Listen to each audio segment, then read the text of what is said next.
Hello and welcome back to the third video tutorial in the semester certification series for military affiliated students here at USC Aiken.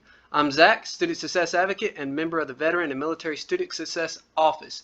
Today we're going to be going through a tutorial of how to access the certification request form. For starters, we're just going to have you go to the USC Aiken webpage.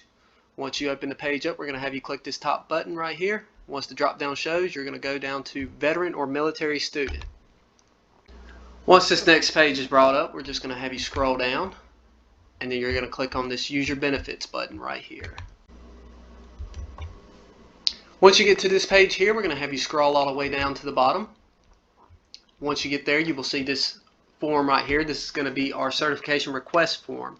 For students who followed along with our previous two videos on how to access your concise student schedule and degree works, I suggest getting them ready because this is going to be the form where you can attach those two documents.